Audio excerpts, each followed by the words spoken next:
Hello ladies and gents, it's been a very productive day this morning. So far, did a bit of cardio this morning, bit of step with Mr. Lee, did the old step machine, and I filmed my funny British video which I'm currently editing, should have that done very soon. It's on the word yogurt. Sort of played off the whole British American English. In US they say yogurt, and in England we say yogurt. So I'm working on that right now. Podcast is on its way. That's going to go up today as well. The Panda Profits podcast. It's a good one this week. I've got Ed Holyrood Pierce, and he's an interesting character. I've known him for 10 years now. So 10 years ago, when I was a budding Chinese language student, I did an internship. Oh, it was a beautiful day today. I was a language student in Tianjin in northern China.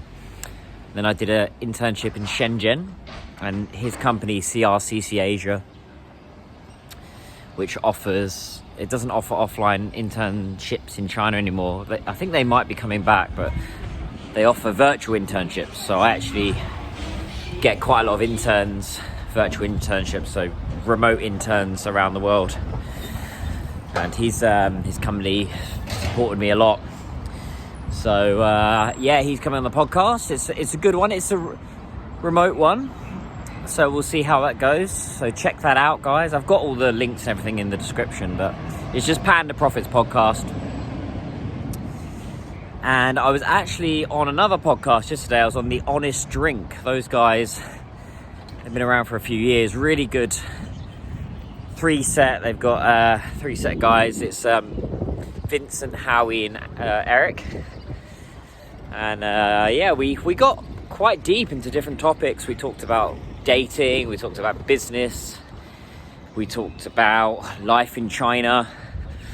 So that should go up in a few weeks. I'll let you know when that gets posted. I opened myself up a little bit more, which I'm glad I did. It was a good exercise because I probably haven't opened myself as much as I did on their podcast. So it was good to just talk and be a guest on a podcast to see what it's like, to be on the other side and to hear their experiences of how they went through things in China. Let's go this way, it's a bit more interesting. So yeah, I'll let you know when that goes up. The episode yesterday, my vlog on I need to get my hair cut one day. I'm gonna come here, get my hair cut, we'll see. So 25 kwai, it's a bargain. Yeah, the vlog yesterday on kind of setting up a business in China has done okay.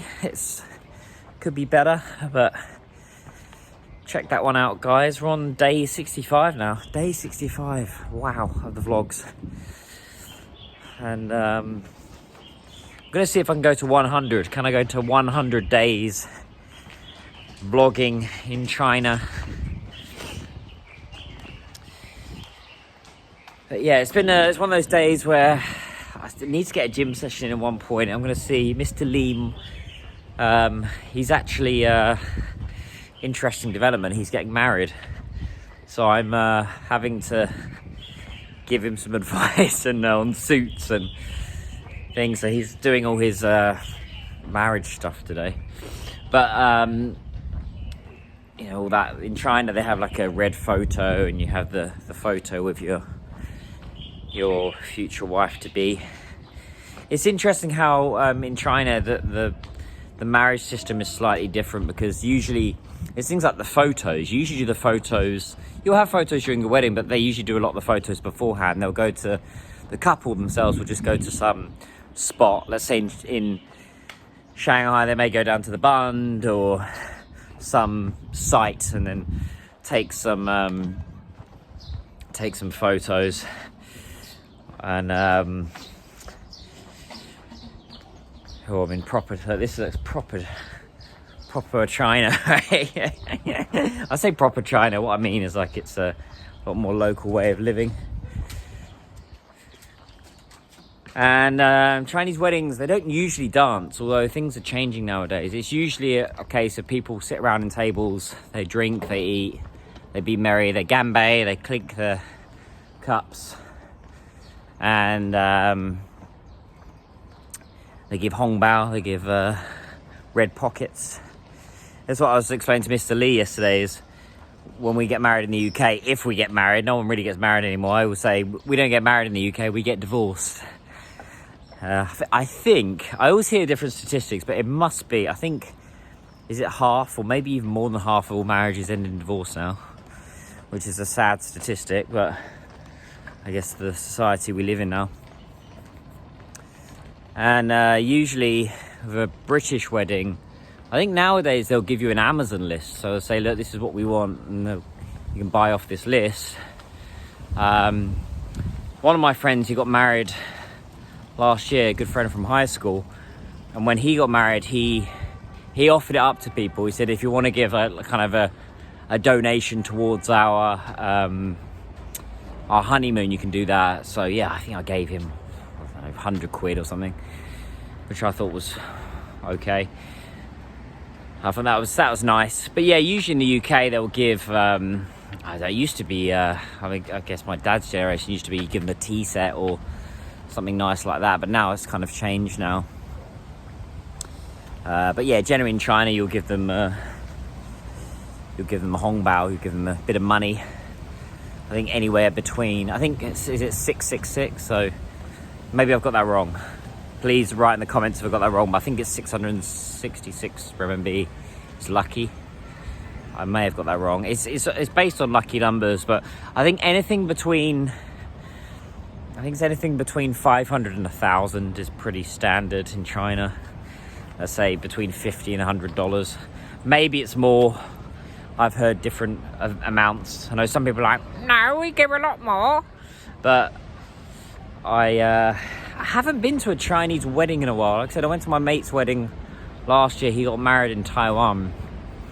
Married a Taiwanese lady, and it was kind of like a Chinese UK fusion wedding, as that's the best way to describe it. And yeah, it was a nice occasion. So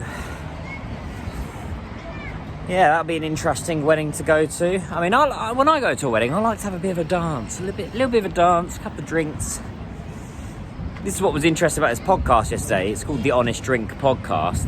You could actually, I'm not a big drinker myself, but I did have I guess you call it a glass of wine on the podcast, and it was quite nice. It's a very relaxed podcast. They're pretty chill, those guys. And the camera's a bit, might be a bit better. Give me 2 seconds, guys. That might be a bit clearer now. So yeah, it was I'm jumping between topics now. Podcast, wedding. But yeah, going back to what, I'm not really a big drinker. I've always said that for me, if it's a hot day like this, a nice cold beer or a nice cider, maybe a nice crisp glass of white wine goes down really well. But once you start hitting the 3 or 4 drinks or your 8 pints of beer, it just doesn't have the same taste. And I guess growing up, I never really had that. In the UK, usually when you're in school, you usually start drinking around 14, 15. That's when people start having a pint with your mates, sneaking into the pub in the village that would let in, if you had a bit of bum fluff like me, they'd let you have a pint. But yeah, times have changed now.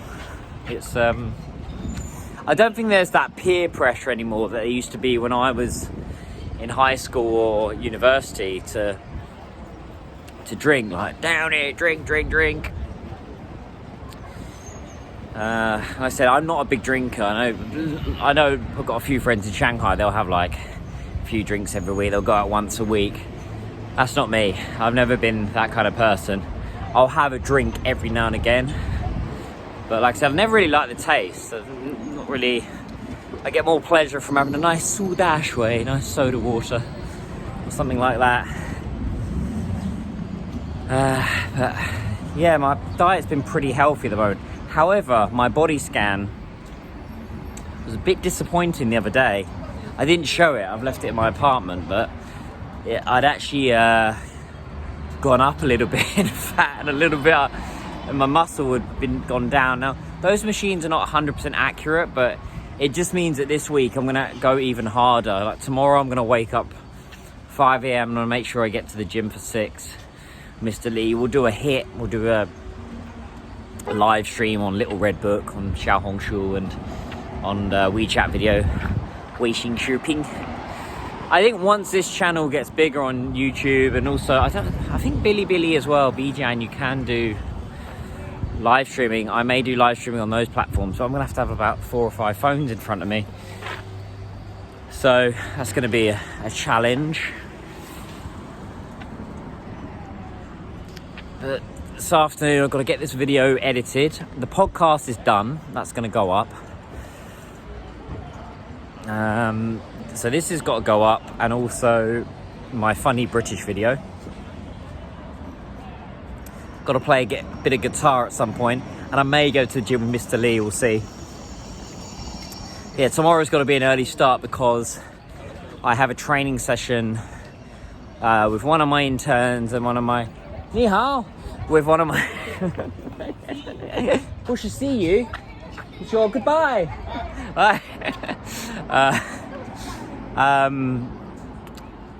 Yeah, I've got a training session with one of my new interns and my intern. I got to say, they've been stellar so far. They've probably been the best interns I've had so far. We're going to see how it goes. I mean, we're a week in. It's still early days, but sometimes you can just tell with people. And I discussed this yesterday in the vlog, is if you're able to hit the ground running and deliver value straight away and be a yes person, just deliver, then that's the most important thing when you've got an internship or a job. This is this famous dog here. It's always in my vlogs. It's always asleep here. I don't know what breed that dog is, guys. If you know what breed this dog is, let me know. Maybe, I don't know. It's always asleep here. Beautiful.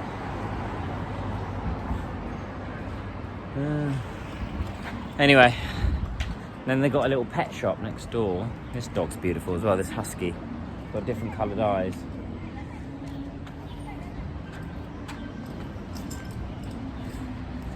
Oh, so yeah, it's been pretty full on. Oh, another update, guys. New update is I've just been made and I may have to go to Wuxi for this soon. Wuxi, which is a city northwest of Shanghai. These dogs, you go, hunker. This city I've been doing some videos with.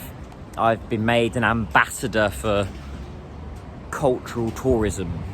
So a little honour there. I've got to go for an awards ceremony, I think, in a week's time. Got to go back up to Wuxi. Wuxi is, I think it's just over an hour on the bullet train, northwest of Shanghai. It's famous for beautiful sights, great food. It's also famous for manufacturing. So they manufacture a lot of, they call it the world's factory city. So they're making the Christmas stuff, or they're shipping the Christmas stuff right now to countries around the world, ready for December, October, November time, when Christmas stuff starts getting set up and delivered and decorated. So that's where everything like that is made. So yeah, they're working on a video that we did about a week ago when I went to Wuxi, and I saw the rough cut. And the rough cut was fantastic. Like the rough cut was ready to go, I thought, but they wanted to put some drone aerial shots and things in. But I didn't think I could look so good in a video. I mean, these are pretty unfiltered, but they made me look like $1 million. They made me look like Leonardo DiCaprio or something. I look, not to toot my own horn, but I look pretty good in the videos. So that is on its way to being produced. Ni hao. Chigolama. Hey. So I said, so you may hear this in my vlog sometimes. In China, they generally say Chigolama. Oh, this.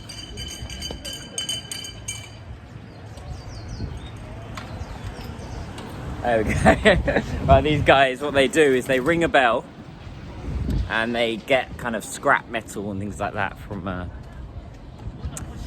that might be a potential thumbnail. I'm wondering, I'm always, when I'm filming, I'm always thinking, because I don't put too much care into thumbnails, so it's the local old people, they always there.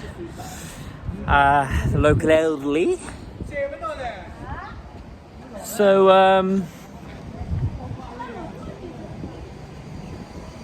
yeah, that's pretty much the updates that's happening. Next week's going to be very fun. I've got lots of calls lined up. So I know in previous vlogs I've been like, oh, I haven't got any calls lined up. And then I always manage to get calls lined up. But I've got quite a few calls lined up with a few companies, a few schools next week. Oh, is this a good thumb? I think I've done this thumbnail before. I've done that one, haven't I? The one with the that nice picture.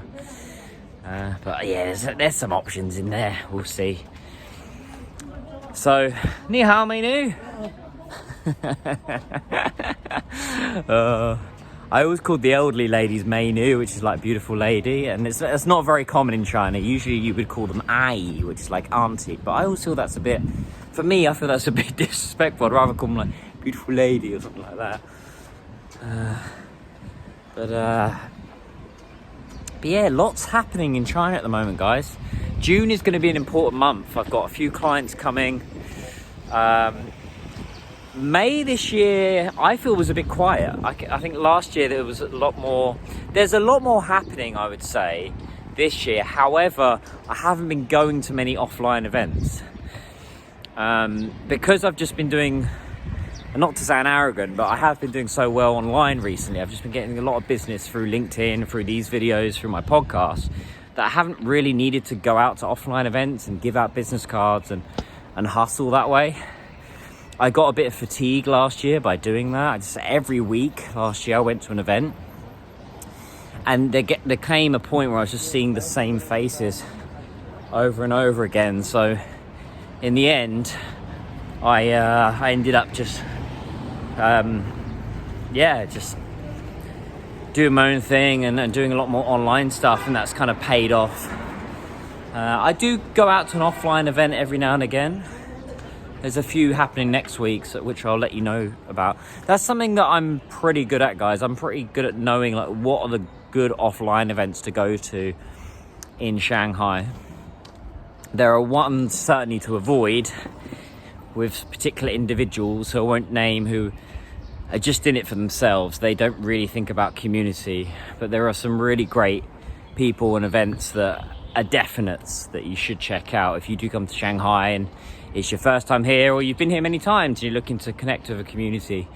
I'm the guy that knows about which events to go to, which ones have that value, have cool people, which ones are worth spending 50, 100, 200 RMB on. Yeah, so that's something else I wanted to mention, guys, is if anybody needs any support here in China, that is something that I offer. I offer advice for anyone, any first timers coming here. They're wanting to do business or just visit the country and check out what's happening in China. I think it's a golden time to come right now because China is fully opened up. There's so many different visas, 2 week visas for people. They can come here and see the country now. You don't need a visa. Unfortunately, the UK and US doesn't have that. I doubt they're going to have that, but Ireland does now. So if you're an Irish citizen, I think you can come here for 2 weeks with no visa, which is cool. I think like you can come to this country and check it out. So and I think it may go the other way as well. I think Ireland may in the future open up for Chinese. I think that would be a real game changer if they allowed Chinese citizens to go to Ireland for 2 weeks. I think that would be great. But yeah, for me right now, the markets I'm really focusing on, I mean, my market is China, but it's clients in the UK, it's clients in Germany, Switzerland, Italy, Saudi Arabia, United Arab Emirates, Qatar, Australia, New Zealand. I'd say these are the countries I'm focusing on. It's always great to have US clients and Canadian clients, but haven't got as many as I'd like at the moment. But I'm also open to partnerships. Look at me selling myself. Open to partnerships, whether it be video or digital marketing, consultancy, growing yourself as an entrepreneur here in China. That's something that I'm working on quite extensively now. And just, yeah, supporting people. I'm getting a lot of comments about, oh, I want to do this in China. I want to do this kind of business. It doesn't have to be China. I think pretty much what I'm talking about is relevant to anywhere in the world, applicable to anywhere in the world. So guys, drop me a comment if you've got any questions. Video making, entrepreneurship, always open. Can try and answer where I can. If you can check out these vlogs in full, have them on a rolling playlist, watch as much as you can. I keep getting people saying, oh, I'm really busy, I don't have the time to watch these. Like, just have them on in the background. Just have my beautiful voice flowing through your bedroom or wherever you're listening to this. Also, the podcast, Plan of Profits podcast, check that out. Have it on a rolling playlist, just have it on in the background. Let me know what you guys think. Like, subscribe. Work hard, play hard, have a fantastic Sunday. Take care, and I'll see you in the next one. 加油，再见，拜拜。